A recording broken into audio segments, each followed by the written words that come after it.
Dorian Rivers didn't expect to fall off a dock that afternoon, let alone into a lake, and definitely not in front of a woman who looked like she'd rather wrestle an alligator than deal with him. He hit the water with a hard splash. "Are you kidding me?" a voice shouted. He came up sputtering, coughing, his $1,000 shoe floating nearby as he flailed for the edge of the dock. But before he could even reach it, a pair of strong hands grabbed his arm. "Stop thrashing, I've got you," she said, her voice firm and exasperated. Dorian blinked against the sun, water streaming down his face. A woman barefoot, jeans rolled up, soaked from the knees down, was pulling him out of the lake with more strength than her small frame should have allowed. He coughed again, landing on the dock like a soaked, gasping mess. "You just saved me." "Yeah," the woman said, standing over him, hands on her hips. "Don't thank me yet. You nearly knocked me in with you, genius." He stared up at her. Water dripped from his hair, his designer shirt clung to him, and his pride was somewhere at the bottom of the lake. "You could have just let me drown," she snorted. "I considered it." He sat up, still dazed. "You're not kidding." "Nope," she extended a hand. "Zara Nolan," he took it. Dorian Rivers," she squinted at him. "You're not from around here." "I was visiting the property over there," he said, pointing vaguely behind him. "Didn't realize the dock was rotted." Zara glanced at the end of the dock. "Yeah, that's been broken for months. Locals know not to walk on it. Clearly, I'm not a local." "Nope," she said again, then gave him a once-over. "And you're definitely not dressed for lake life." Dorian looked down at his now ruined Italian loafers, then at the waterlogged Rolex on his wrist. Zara laughed. He found himself laughing too, even though he was soaked, humiliated, and freezing. She helped him up, and he limped beside her toward a small boathouse tucked between trees. It was rustic, the kind of place that smelled like old wood and sunshine. She handed him an oversized flannel towel. "You live here?" he asked, wrapping it around himself. "My aunt owns the boathouse. I help manage the rentals. You," he hesitated. "I'm looking at purchasing some land nearby." She raised an eyebrow. "You looking to build a mansion or something?" He gave her a sideways glance. "Something like that? So you're one of those guys?" He tilted his head. "One of what guys?" "Rich city boys who come out here thinking they can just buy the lake." He didn't respond, just smiled faintly. "And what does that make you?" "Someone who'd rather swim with snapping turtles than hang out with someone who wears a watch that costs more than my truck." He let out a dry laugh. "Noted." Zara crossed her arms, studying him.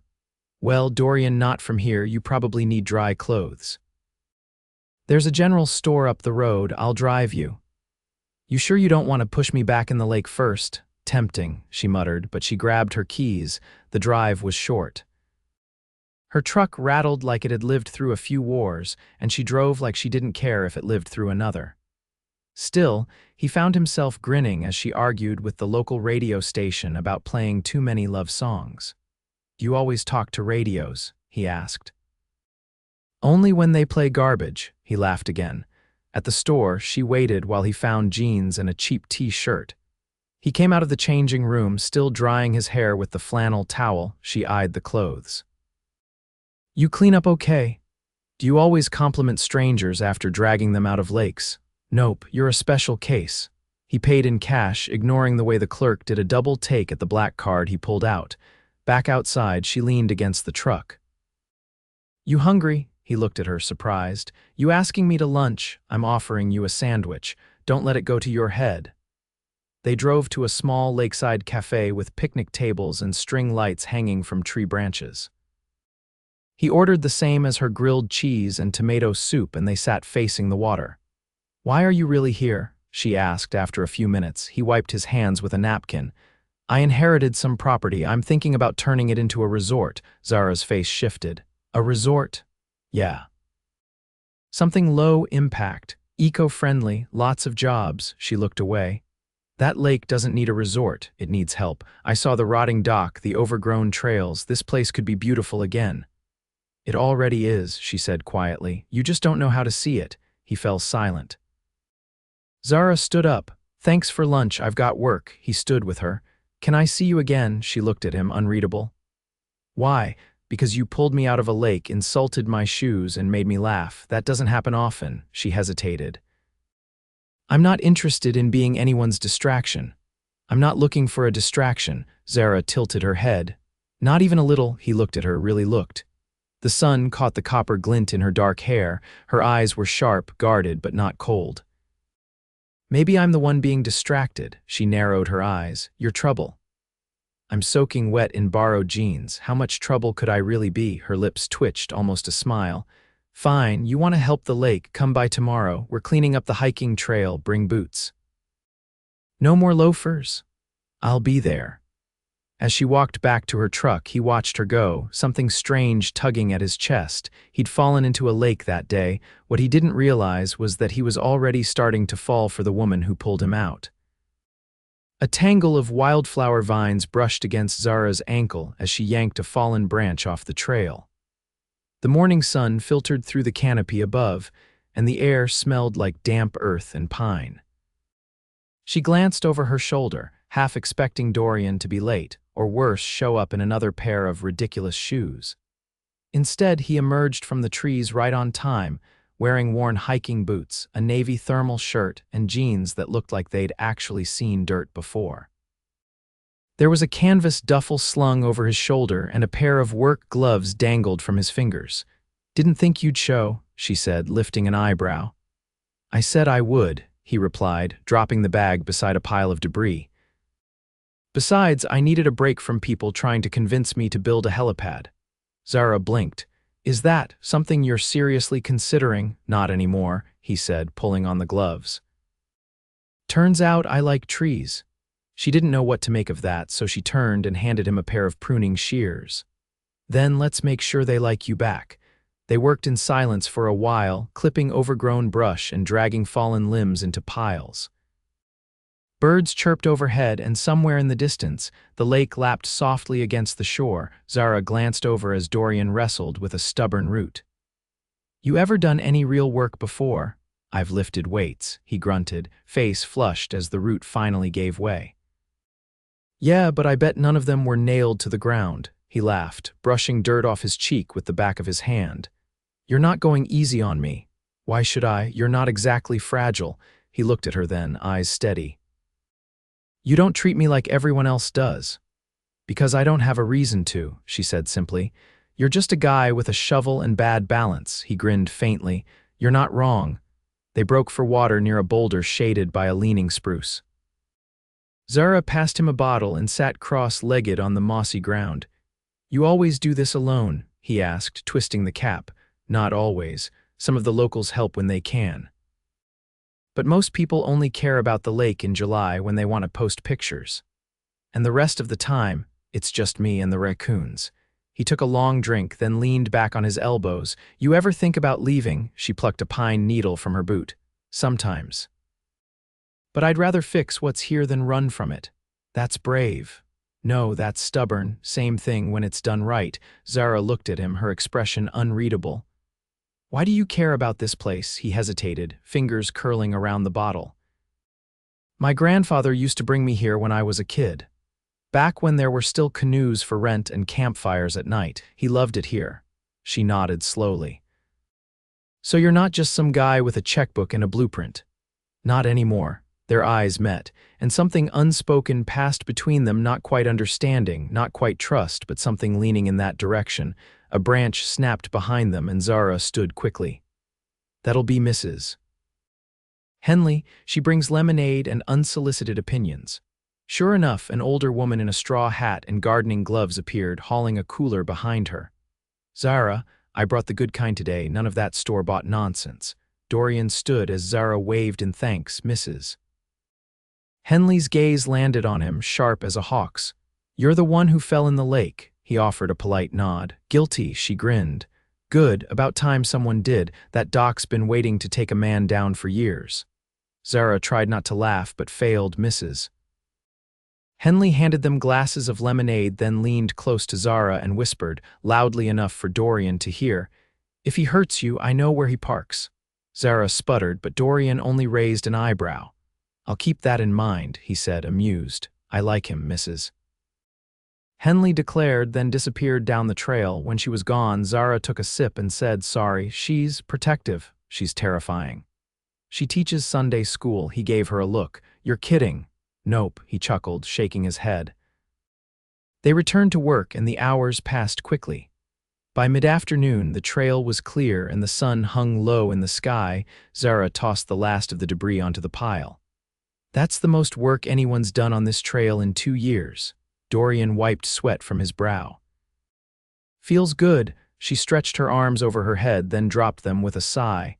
You hungry? I could eat. She hesitated. There's a place across the lake. You'd have to walk the old bridge path. It's not fancy. I'm not looking for fancy. She studied him for a moment, then nodded. All right, let's go. The bridge path was narrow and quiet, the kind of place where time slipped sideways. They walked side by side, the occasional breeze stirring leaves around their feet. Why'd you really come back? She asked suddenly. To see if something real still existed, he said without hesitation. Zara didn't respond, but her gaze lingered on him a little longer. By the time they reached the diner, the windows glowed amber in the evening light. Inside, the floors creaked and the waitress knew Zara's name. They sat in a booth near the back where the lake shimmered beyond the glass. 2 specials, Zara said without looking at the menu. Dorian leaned back, elbows on the table. You trust me with a mystery plate. You trust me with your life, remember? He smiled slowly. I'm starting to. As the food arrived, meatloaf, mashed potatoes, and cornbread, the room filled with the scent of butter and spices. Outside, the sun dipped lower, setting the water ablaze in gold. Zara scooped up a bite, then glanced at him. What happens when you go back? I don't know, he said honestly, but I don't want to yet. Because of the lake, because of you. She froze, fork halfway to her mouth. He didn't take it back. Zara lowered her fork. That's a lot, I know. You don't know me. I know what I feel. She looked down, unsure what to do with that. He reached across the table, his hand brushing hers. I'm not asking you for anything, just don't shut the door yet. After a long moment, she turned her hand over, letting his fingers settle into hers. I'm not, she said quietly. And in that tiny gesture, a new path quietly opened, not built on grand declarations or promises, but on something far rarer, a beginning that felt real. Rain began falling in fine, silvery sheets the next morning, soaking the gravel path that cut through the woods behind Zara's aunt's boathouse. Dorian stood beneath the overhang of the tool shed, watching the droplets bead on his jacket. His phone buzzed in his pocket again, but he didn't look. He already knew what it was, another message from his general counsel in Manhattan, asking if he'd made a decision about the land sale. He hadn't responded to any of them, because he hadn't made a decision, because he couldn't stop thinking about Zara. She arrived 10 minutes later, her boots scuffed with wet clay, a coil of rope slung across her shoulder. She didn't greet him right away, just dropped the rope beside the shed and pulled out a tarp. You ever fix a dock? She asked, tying her hair up with a pencil she pulled from behind her ear. Define fix, Dorian said, stepping forward to help. She handed him a pair of pliers. I'll take that as a no. They worked under the drizzle, prying loose rusted nails and hauling warped boards onto the bank. Zara's movements were swift and economical, her focus sharp. Dorian kept pace, even as the rain plastered his hair to his forehead and soaked through the collar of his shirt. What happens if the dock's beyond saving? He asked, levering up a splintered board. Then we build a new one, she said without hesitation. You always that decisive? She leaned down, inspecting a support beam. Only when I know what I want. He didn't respond right away. The rain softened around them, turning the lake's surface into a sheet of rippling silver. I used to be like that, he said finally. Certain, focused. Then one day I woke up and realized I'd built a life around people I didn't trust and decisions I didn't even remember making. Zara didn't look at him, but her voice was quieter. So now you're here. I don't think it's an accident that I ended up in that lake. She glanced over, arching a brow. You think fate pushed you in? I think it put you on the shore. Zara straightened, her eyes narrowing not in suspicion, but like she was trying to read something deeper in him. What are you really doing here, Dorian? He pulled off his gloves, his hands raw and red. I've been buying land for years. Hotels, resorts, developments, but none of it ever felt like this. Like what? Like it matters. She didn't answer, but she didn't look away either. They finished the dock repairs just after noon. The rain had slowed to a mist, and the lake steamed gently in the rising warmth. Dorian sat on the edge of the dock, bare feet dangling above the water. Zara joined him, handing him a thermos of black coffee without a word. "I had a fiancé once," she said after a long silence. He glanced at her, surprised. "What happened?" He left, said I was too grounded, too content with small things. Dorian turned toward her. That sounds like a compliment. Not to him. He wanted someone who'd chase cities and status with him. "I wanted quiet mornings and honest work." A loon called from across the water. Dorian wrapped his fingers around the thermos. "Sounds like he didn't deserve you." Zara gave a small, bitter laugh. "Maybe not, but it still stung." He didn't try to soften it. Instead, he said, "You deserve someone who understands the strength it takes to stay." She looked at him then, unguarded for the first time since they'd met. "You're not staying, though," she said, her voice low. "No," he said. "But I'm not leaving yet, either." That evening, he returned to the guest house he'd been renting on the other side of the lake. The place was quiet, all stone walls and cedar beams, with a view of the water that stretched wide and lonely. He changed into fresh clothes, poured a short glass of scotch, and finally picked up his phone. "Cancel the meetings for next week," he told his assistant. "Push everything, I'm staying longer." The silence on the other end said more than words. "You're staying," she said finally. "Sir, the board, I'll deal with the board when I get back." "And the Lakeview property," he turned toward the window. In the distance, he could just make out the shape of the repaired dock. "Put the sale on hold." Indefinitely. The next afternoon, he invited Zara to the old community center near the edge of town. She eyed the building warily as he unlocked the rusted door and pushed it open.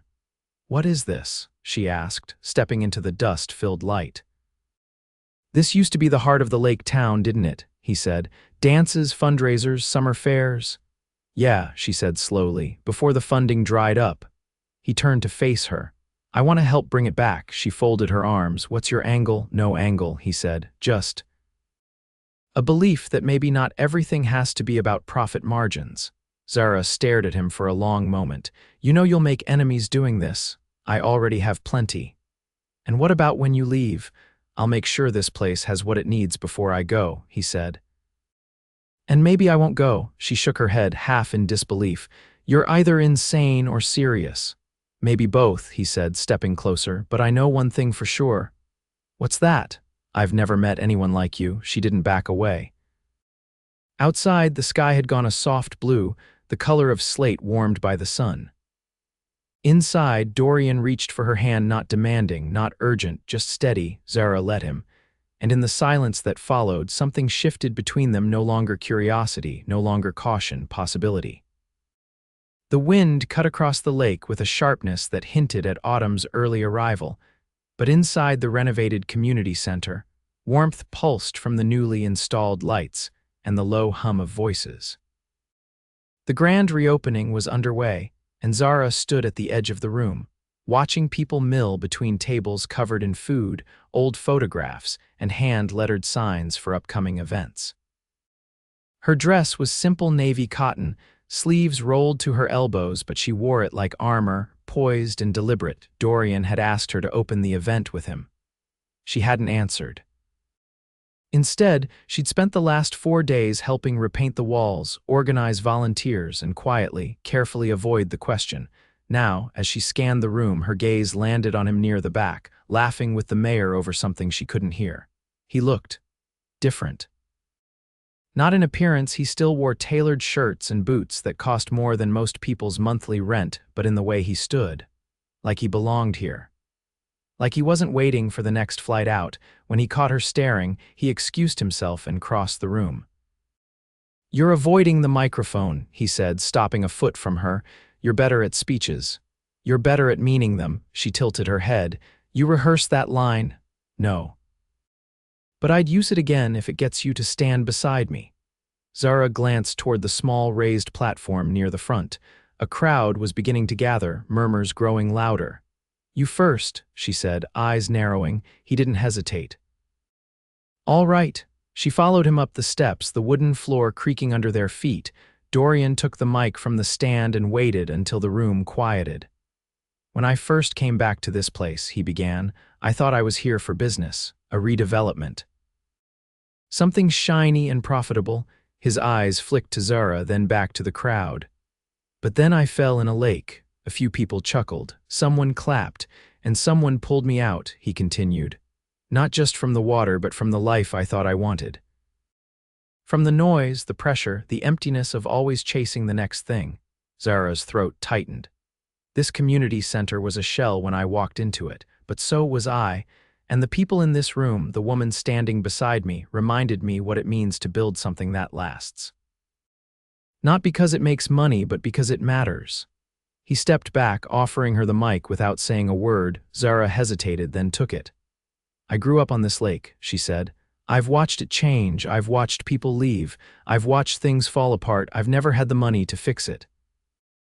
Only time, and sometimes that didn't feel like enough." Silence filled the room, but someone showed up who could have bought the entire shoreline, and instead he helped rebuild a dock with his own hands. He listened. He stayed.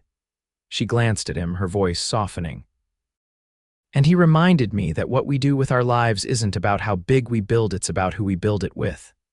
The applause that followed wasn't thunderous, but it was real. Familiar hands clapped shoulders and voices rose in agreement. It was more than a celebration. It was a homecoming. Later, as the crowd thinned and the string lights outside flickered against the growing dark, Dorian found Zara leaning against the railing of the porch, looking over the water. "You didn't have to say that," he said, settling beside her. "I wanted to." He leaned on the rail. "I got an offer from a firm in Singapore yesterday. Multi-year contract, huge equity stake. They want me to build a luxury island retreat." She didn't move. "Are you going?" "No," she turned her head, surprised. "I told them I was already building something better," he said. "Right here." Zara's breath caught. "You mean the community center?" "I mean this." He turned to her fully. "You, me, a life that doesn't come with exit clauses." She faced him, the porch light catching on the slope of her cheek. "You're serious?" "I am." Zara searched his expression for any trace of hesitation. There was none.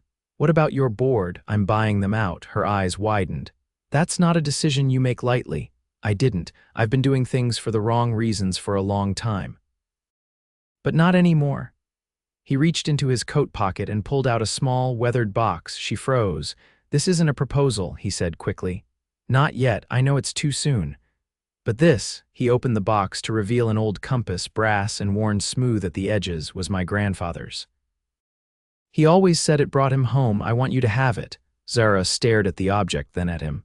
"Why?" "Because you're home." She took the compass, her fingers trembling slightly. "You're doing everything backwards, you know? I fell into a lake before I met you. I think we passed backwards a long time ago." She laughed, then wrapped her arms around him, pulling him into a kiss that tasted like rain and new beginnings.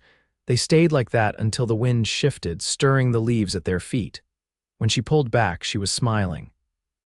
"You ever build a house from scratch?" she asked. "No," he said, eyes locked on hers. "But I'm ready to learn." And under the stars, with the lake whispering behind them and the future unfolding like dawn on still water, they began again, not with plans or blueprints, but with hands clasped, hearts open, and the quiet certainty that the best things in life aren't found. They're chosen and held onto. Forever, the lake was quiet, the kind of quiet that came only after a long rain, when the water turned to glass and the air held a hush that felt sacred. Dorian stood on the edge of the newly finished dock, his gaze on the horizon where the trees bled into the sky. Behind him, the community center's old bell chimed 3 times, faint and distant. Zara stepped onto the dock barefoot, her jeans cuffed, a rolled-up blueprint in hand. "You're early," she said, holding the paper up like a trophy. "The final layout for the Environmental Outreach Center just got approved. County signed off on everything." Dorian turned, his face breaking into a slow, genuine grin. "That was faster than expected. They expedited it after your donation. And the fact that you waived all contractor fees didn't hurt." He walked toward her and took the blueprint, scanning the notes. "You really think people will use it? They already are. The school's planning their first field trip next month." She paused, then added, "You're on the list to help with the canoe safety demo." He raised an eyebrow. "That sounds like a setup. Just don't fall in again." "You've used your one free pass." Dorian rolled the plans and tucked them under his arm. "I've been thinking," he said. "About staying." Zara crossed her arms but didn't speak. "Not just until the center's done. Not just for the season." His voice was steady now, clear in a way it hadn't been before. "I mean really staying. I'm done flying back and forth, being half in one place and half in another." She studied him for a long moment. "What about the company?" "I sold the majority stake last week. Kept enough to stay on the board, but I'm not running it anymore." Zara's brows lifted, but she didn't interrupt. "I bought the old mill property," Dorian continued. "I want to convert it into a small retreat space, nothing big, just a few cabins, a workshop for local artists, maybe a greenhouse. Something sustainable, something real." Zara's fingers curled around the edge of the dock railing. "You're serious?" "I am. You didn't even ask what I wanted." He stepped closer. "Tell me." She looked up, the lake's stillness reflected in her eyes. "I want to build something that doesn't disappear when people stop looking. I want roots, not in the ground in people. I want to wake up beside someone who sees the same sky and doesn't want to run from it." Dorian reached for her hand, slow and careful. "I want all of that with you," he said. "I've never been more certain of anything." She let him take her hand. "You know, this might be harder than anything you've done. It's not glamorous. There's no marketing team. Sometimes things break and can't be fixed in a day. Sometimes people get tired and quiet instead of angry." "I don't want perfect," Dorian replied. "I want honest, and I want you." Zara leaned in, resting her forehead against his. "Then let's build it together." The following month, the outreach center opened with over 100 people in attendance. Children ran across the freshly laid trail paths, their voices echoing through the trees. Zara gave the opening speech. Dorian stood beside her, not to be seen, not to be applauded, just to be there. They moved into a modest lake house a week later. It had wide windows and crooked floorboards and a porch that creaked when you stepped on the third plank from the left. Dorian learned how to fix a leaky faucet. Zara learned how to let someone else help without second-guessing it. Every morning they woke to the sound of loons over the water. Every evening they ate dinner on the porch, legs tangled beneath the table, laughter spilling into the dusk. Zara's aunt, who had been quietly watching the changes from her own cabin up the hill, surprised them one Saturday with a hand-stitched quilt and a dry, "About time." The compass Dorian had given Zara sat on the mantel above the fireplace, a quiet symbol of everything they'd found, not a direction, but a destination. One crisp October morning, Dorian took Zara back to the dock. The same one they'd fixed together, the same one he had stood on the day he decided to stop running. He held a small velvet box in his hand this time. "I know I said the compass wasn't a proposal," he said, kneeling on one knee, "but this is." Zara didn't hesitate. She dropped to her knees with him and whispered, "Yes," before he could even finish the question. They married in early spring beneath a canopy of wild dogwoods, surrounded by neighbors who had become family. There were no limousines or press, no designer gowns flown in from Italy. Just soft music, bare feet in the grass, and a joy so deep it felt like it had always been there. The lake shimmered behind them as they exchanged vows. And when Dorian kissed his wife, his equal, his storm, his peace, it wasn't the beginning of something new. It was the promise to continue everything they had already begun, forever.